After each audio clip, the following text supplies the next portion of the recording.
So it is officially the first day of the month. We are in August and we're starting off a new month with a big garden job that I've been needing to do that I'm really excited about. However, I'm also nervous about because I'm going to be making some big changes to the middle border here. Now, I think it looks pretty decent when I'm actually capturing it on video like this. I think it looks all right. However, there are a lot of problems with this border currently, and they mostly stem from these guys. Now, I absolutely love Cosmos. I grew these from seed myself, and I have them all across the garden. But the problem is, this Cosmos plant and then this one over here have completely taken over. They've put on way too much growth and gone absolutely massive. And as you can see, this is right by the front of my house. This is the very first border you see, and unfortunately, your view is just completely blocked by these. Now, it's not such a bad thing. They look nice, like I mentioned, but there are so many other plants in here that are being covered up. There's already a massive gap in here now where I had to remove one of them because it just completely covered it. So, as sad as it is, I'm going to be taking up both of these Cosmos plants, and I'm going to be doing some other general changes to improve this border. So I've gone ahead and bought a lot of different perennials that are going to go in here. A lot of these are actually partial shade, which this border does kind of get. I would call it more partial shade than full sun. However, further in, which I'm also be doing some changes back here, there is a bit more sun throughout the day, so that'll be fine. And generally, a lot of these plants are actually sunny, but have done well anyways, so that'll be all good. And just going to be making some general changes to try and improve the structure and flow of this border. It is sad to dig up such big plants. I'm going to try and pot them on and put them somewhere else. Unfortunately, I just can't keep them like this because the border just really feels like a mess at the moment, and it's quite sad. There are so many plants that are just being hidden, and that's not what I intended for. I thought these Cosmos would grow really nice and low. They didn't. They just put on tons of growth. But at the very least, I do have Cosmos in other borders in the garden. You can't really see them right now, but yeah, I've got plenty of Cosmos. So that's what we're going to be doing. I'm also going to be moving this lilac shrub. Now, I put this here because I wanted more shrubs in my garden. That's something I still, aspire to have. But the problem is, this is more of a low-growing lilac, and I just feel like it looks a bit silly amongst the perennials like this. It's not really achieving the effect I want. So I'm going to move this on probably to a pot, and I'm going to put in more perennials. I also want to group up more of my perennials. As you can see, a lot of my echinaceas are really spread apart, so I want to group them up a bit more. And I really want to focus on the fact this is a perennial border. Another thing I'm going to be doing, but I don't really know how I'm going to do it, is I'm probably going to be moving this stone planter. Now, I absolutely love having it in this border, and as you can see, all my other borders have some sort of stone thing in them. But because so many of these plants get very tall, like the tall grasses, and of course the perovskia, and even the verbena over there, it just gets hidden. It gets completely hidden amongst everything, and you don't get to see it or really appreciate it. So I'm thinking about moving this to a different border where it can be seen even more. However, I don't know where that is going to be just yet, unfortunately. So that job might have to wait for a bit, but that's definitely something on my mind with this too. But yeah, the main job is going to be taking out these Cosmos and also moving things around and just generally improving the structure. I want to show you some of the plants I've got. So I've got another Echinacea White Swan, just because I didn't think there were enough. And this one was so well grown. It's a really big plant. It must be a year 2 or even year 3 plant, because usually they're not this big in just like a little pot like this in their first year. So that's really good. I've got another perennial grass. Let's try and get the name of this one for you all. This one is Panicum Buffalo Green, which doesn't have a page on the RHS, so I have no idea how hardy this is. But most Panicum are generally pretty hardy. As you can see, I've got a lot of perennial grasses, so this is just to kind of continue that vibe. What else? I've got loads of Agastache Blue Fortune, which is one of the hardiest Agastaches. There are ones like Blackadder, which are not hardy at all. So this one is a lot hardier, which I'm very happy about. I've gotten 3 of those because, again, I want to group them up. I've also got some Veronicasterum, and this particular variety is called Veronicasterum lavendelterum. I probably butchered the pronunciation of that. I'm sorry, I can't always get it right.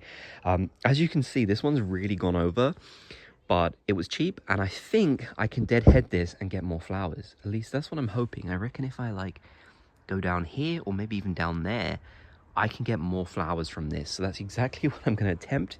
It might not happen this year, but if it doesn't, we've got a nice surprise for next year.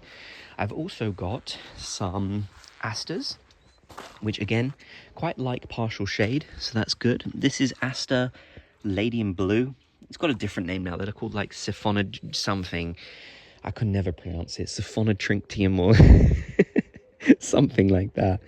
But yeah, they are what you traditionally would call asters, I believe. I've also got some Liatris Kobold, which is good. I've got a Geranium Roseanne. Again, that doesn't mind partial shades, so that's probably going to go at the front somewhere. And I also have some Achillea Terracotta, which I don't know where I'm going to put this, but I desperately wanted it to go with the Agastache because that is such a good combination. The orange with this purpley blue color. Chef's kiss, a beautiful combination. So yeah, some really fun plants in here. They were all incredibly cheap as well, so that's kind of what spurred me on even more to do this. But yeah, I'm looking forward to giving this border a proper renovation because honestly, it feels like a bit of a mess at the moment, and I really just want it to feel a bit more organized. Like, you know, obviously, you know, my garden's a cottage garden. Fair enough that it is, but that doesn't mean that I don't want to be able to actually see and appreciate some of my plants. I know some people love the look of these cosmos, and I do too. I think they're wonderful, don't get me wrong. But also, I do have to control things a little bit if I actually want to appreciate the garden. And it's all about learning. You know, you get things wrong sometimes, and I feel like lessons have been learned. So it is officially a few days later, and the project is finally done, aside from this lilac, which I need to plant, but I'm putting off because it's such a big plant and it's going to require a lot of digging, as you can imagine. But this middle border is finally finished. The renovations are completely done. Now, from a glance, things might not look too different, but I'm going to go over all the different changes that I made within here. So the biggest one is the stone urn planter. Rather than moving it to another border, I decided instead to move it to the middle of this border. I thought I wanted to keep it in here regardless. I love it so much. I just love how it looks. And now you can see it so much better. It's not hidden amongst a ton of different plants. It is right where you can see it, which makes me very happy. So all the plants around it are fairly low growing. Obviously, you've got the taller grass, but that's not exactly hiding it, unlike a lot of the ones that were at the back. So now this won't get covered up even when things grow bigger. We've also got a lot of partial shade enjoying plants here. I also planted a brand new Geranium Roseanne in this little gap, which doesn't mind partial shade at all. So hopefully that'll fill this area out really nicely and you won't be able to see any soil. Of course, at this point, since it is August, you know, things are probably not going to look their best until next year. But I really wanted to get these jobs done now so that at least we could enjoy them before summer is over. So what else is new? Well, I've done some moving around in this area and added in some of the new plants. We've got some of our beautiful new asters, which I mentioned earlier here. Kind of done them in a sort of ribbon-y sort of pattern. I think that's kind of usually how they recommend planting a lot of things. So hopefully, again, these will fill out nicely, and you know, they're not going to grow very big, they're not going to grow tall, but they will just kind of spread a little bit more and hide some of this soil. We're going to see a lot of soil at the moment, obviously, because a lot of these plants are very young, but in the future they will cover up nicely. What else? I moved the Salvia caridona from where basically this aster is to over here because it'll get more sun this way. Salvia caridona is not really a partial shade loving plant, so it's going to get a lot more sun out here, which is good. Also, I don't know if you can hear that in the background, but I like how my canaries like to start singing as soon as I'm recording a video. That is very typical of them. We also have the Agastache Blue Fortune, which I love. Again, it's in a much sunnier position here, which is good. And I feel like it's a beautiful combination with that Achillea Cloth of Gold and the Salvia as well. and even the field scabious. And right next to it, I've got the new Achillea terracotta, which is an orange one. This combination of this bluish purple color with the orange is lovely. Obviously, I did the same thing with this Geum and the Salvia caradonna. So yeah, just trying to work out some nice combinations, which is good. Everything over here is pretty much the same, so we're going to move over to the other side of the border. It's also raining on me right now, which you can kind of see coming down, which is honestly really nice. The sun is out, it's raining. It's very, very satisfying because it's been so humid these last couple of days, and doing these garden jobs whilst it's been so humid has been not ideal. So I'm glad we're getting a bit of rain now. So this section I'm very, very pleased with. So back here, we've got that Veronicastrum that I need to do some deadheading on. It's going to grow very, very tall, so I wanted it kind of next to this guy. I've also moved the grass just slightly in a bit this way because I needed to put this new grass in here, the buffalo green one, which I'm not sure how hardy it is, but I'm hoping it's decently hardy. Usually the panicums are pretty hardy. Another Agastache Blue Fortune, gonna grow probably similar height to this guy, the Eryngium, so they're gonna go really nicely together. I just love all the combinations here. I think they're gonna look so good when they all come up and they grow their biggest. Now in this bit, we have right at the back now, where the stone planter used to be, is my Verbena rosea. Now you might remember me saying a few times that I didn't really like how it was on that corner there, where I moved things around and just showed you. So I've moved it dead to the center. I think having a really tall one dead in the center is good. And I was super worried about moving this because, as you can see, it's a very big established plant now. It's still only its first year, but I was worried that it would die off. And when I woke up this morning, it did look very ropey.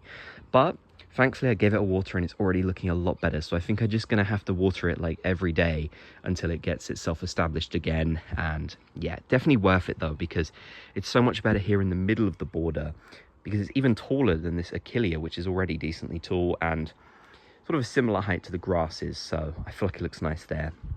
I've got another one of those Veronicastrums right in front of it as well. It's kind of hard to see. I mean, a lot of these plants that I've just planted look fairly straggly and a bit messy at the moment because obviously we're so late in the year. They've been stuck in a pot for ages. So next year they're going to look a lot better when I can actually properly cut them back.